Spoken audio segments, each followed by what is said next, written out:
விஜய கிராமத்து சமையல் பார்க்குறவங்க அனைவருக்கும் வணக்கம். நம்ம இன்னைக்கு கோதுமை மாவு, ரவை, அரிசி மாவு எல்லாம் சேர்த்து ஒரு அப்பம் பண்ணியிருக்கோம். இந்த அப்பம் எப்படி பண்ணலான்னு பார்க்கலாம் வாங்க.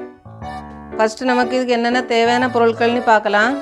நான் இதுக்கு 1 கப் அரிசி மாவு எடுத்து வச்சுருக்கேன், 1 கப்பு கோதுமை மாவு, 1 கப்பு திருவின தேங்காய் எடுத்திருக்கேன்.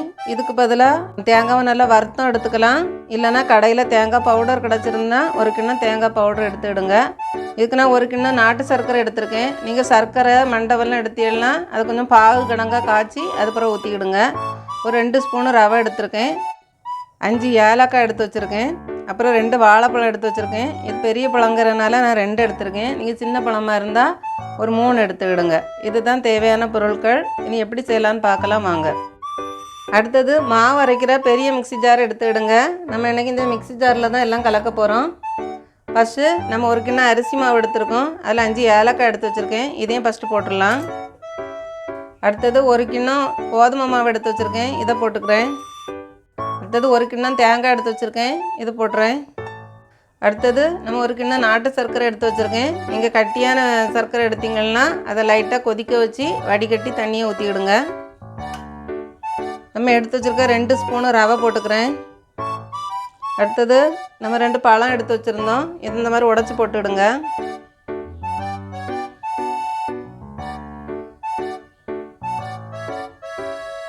ரெண்டு பழத்தையும் போட்டாச்சு.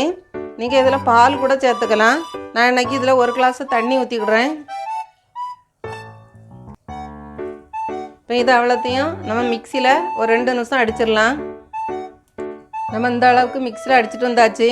இது நல்லா மிக்ஸாக இருக்குது. நீங்கள் கையில் கூட நல்லா மிக்ஸ் பண்ணிக்கலாம். ஆனால் இந்த தேங்காய் எல்லாம் மிக்சியில் போட்டால் தான் அடிப்படும். நம்ம அரைச்சி வச்ச மாவை இனி இந்த பவுலில் ஊற்றிடலாம். இனி இதை ஒரு 10 நிமிஷத்துக்கு நம்ம ஊற வச்சிடலாம். அப்போ தான் நல்லா பொவ்விட்டு வரோம். அப்போ மூடி வச்சிடலாம். இனி நம்ம மிக்சியில் அடித்து வச்ச மாவு இப்போ 10 நிமிஷம் ஊறி இருக்கும். இப்போ ஓப்பன் பண்ணி பார்க்கலாம். நல்லா இட்லி மாவு பதத்துக்கு கரெக்டாக இருக்குது.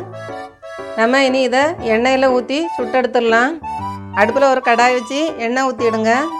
நான் கம்மியாக தான் எண்ணெய் ஊற்றிருக்கேன். நம்ம 1, 2 அப்படின்னு ஊற்றி எடுத்துக்கலாம். நல்லா கலக்கிக்கிட்டு சென்டரில் ஊற்றுங்க மாவு. நான் இன்றைக்கி ஒரு சின்ன கரண்டியாக அப்போ தான் எடுத்திருக்கேன், இதில் ஊற்றிடலாம். அடுப்பை மீடியமாகவே வச்சுக்கிடுங்க. கொஞ்சம் வேகட்டு, அப்புறம் மாற்றி போட்டுக்கலாம். பாருங்க எப்படி ஊற்றிட்டு வருதுன்னு. நம்ம பழம் எல்லாம் போட்டிருக்கேனால சோடாப்பு எதுவும் போடலை. பாருங்க எவ்வளோ அழகாக வந்திருக்கு. ஃபஸ்ட்டு 1 ஊற்றி எடுப்போம், அப்புறம் 2, 2, 3, 3ன்னு ஊற்றி எடுத்துக்கலாம். இந்த அளவுக்கு வெந்தால் போதும், நம்ம எடுத்துடலாம். பாருங்க சபக்க வந்திருக்கு.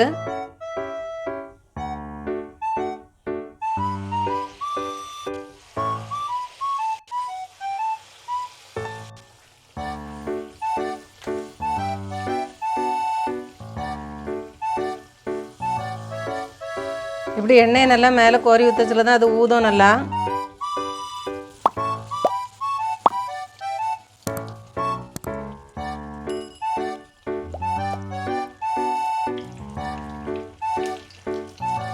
நம்ம வீடியோவில் கோதுமை மாவு மட்டும் வச்சு இந்த மாதிரி ஒரு அப்பம் பண்ணியிருந்தோம். அதுவும் நல்லா சாஃப்டாக இருக்கும். இதில் அரிசி மாவு சேர்த்துருக்கனால கொஞ்சம் முறுமுறுன்னு இருக்கும். இங்கே பார்க்காதவங்க கீழே லிங்க் இருக்குது, அதில் பாருங்கள்.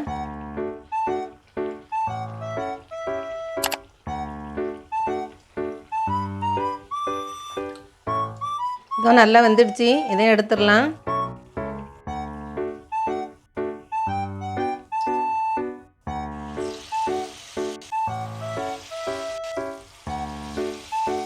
இதே மாதிரி எல்லா அப்பத்தையும் நம்ம சுட்டு எடுத்துடலாம்.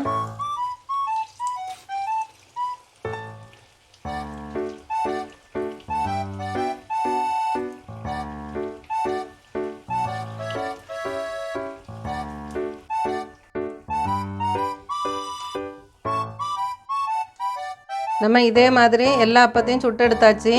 இது நீங்கள் வீட்டில் உடனடியாகவே பண்ணிடலாம். அந்த ஊற வைக்கிற டைம் மட்டும்தான் நமக்கு ஆகும்.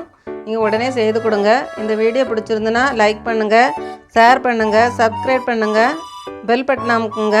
வணக்கம்.